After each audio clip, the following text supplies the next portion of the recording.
আজকে রান্না করব খাসির মাংস। দেখো খাসির মাংস নিয়ে নিচ্ছি পেঁপেটাকে কেটে নিয়েছি, আলু কেটে নিয়েছি। পেঁপে আর আলু দিয়ে খাসির মাংস রান্না করব। আমি প্রথমে আলুটাকে ভেজে নিচ্ছি। তেলটা গরম হয়ে গেছে, এখন আমি তেলের উপরে দিয়ে দিচ্ছি হলুদ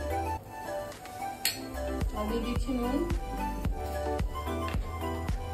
আলুটাকে দিয়ে দিচ্ছি।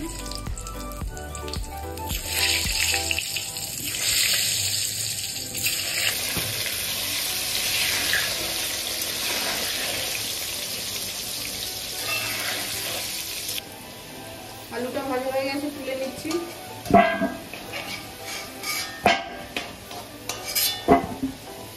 এটাকে ভেজে নিচ্ছি।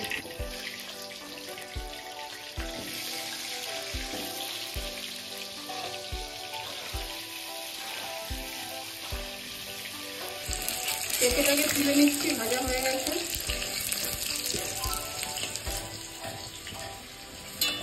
দিয়ে দিচ্ছি তেজপাতা, শুকনো লঙ্কা,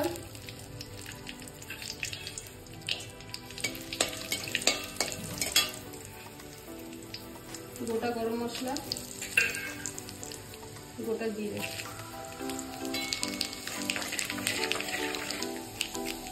দিয়ে দিচ্ছি পেঁয়াজ কুচি।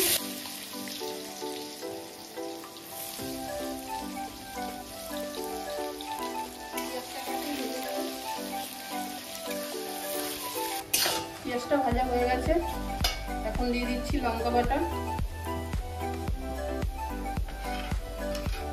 আদা রসুন বাটা, হলুদ, নুন, জিরের গুঁড়ো, ধনের গুঁড়ো। মশলাটাকে ভালো করে কষিয়ে নেব।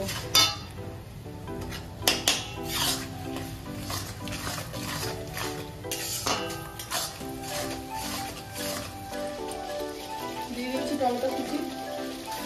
মশলাটাকে এখন আমি কিছুক্ষণ কষিয়ে নেব, যতক্ষণ পর্যন্ত তেল না ছাড়ে মশলা দিয়ে।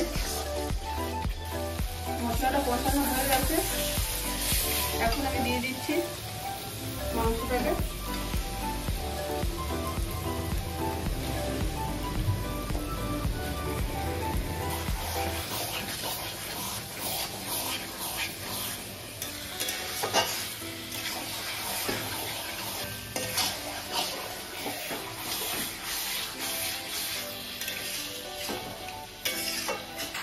মাংসটাকে আমি কিছুক্ষণ কষিয়ে নিয়েছি, এখন গ্যাসটাকে কম করে আমি এটাকে ঢাকা দিয়ে রাখবো।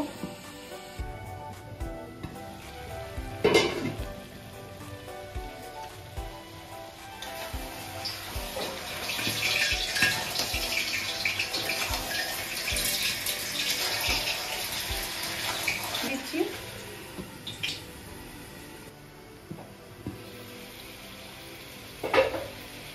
ঢাকনাটা খুলে আবার মাংসটাকে আমি নাড়িয়ে দেবো।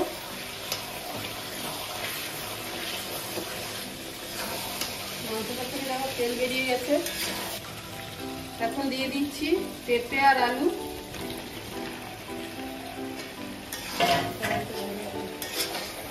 ভালো করে সবগুলোকে মিশিয়ে নেব। মাংসটাকে ভালো করে আমি নাড়িয়ে নিয়েছি, আলু পেঁপে মাংস সব একসঙ্গে মিশিয়ে নিয়েছি।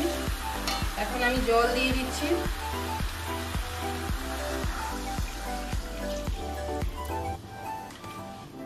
এখন ভালো করে জলের সঙ্গে মিশিয়ে নেব।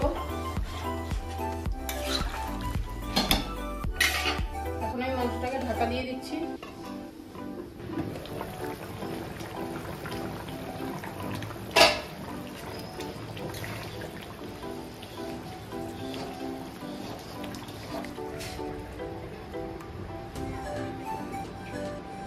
ঢাকনাটা খুলে নিচ্ছি। মাংসটাকে আমি অনেকক্ষণ ধরে গ্যাসটা কম করে রান্না করছিলাম।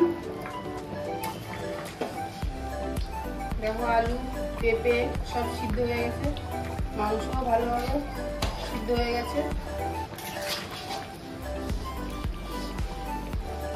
এখন আমি দিয়ে দিচ্ছি গরম মশলার গুঁড়ো,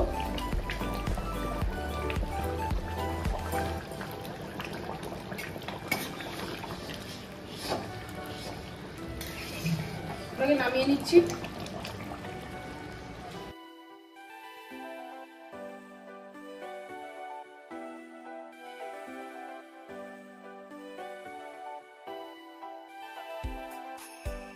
মাংসটা রান্না হয়ে গেছে, পেঁপে আর আলু দিয়ে খাসির মাংস। আমার রেসিপিটা যদি ভালো লাগে তাহলে সাবস্ক্রাইব করবেন আর বেশি বেশি করে শেয়ার করবেন। তাহলে দেখা হচ্ছে পরের ভিডিওতে।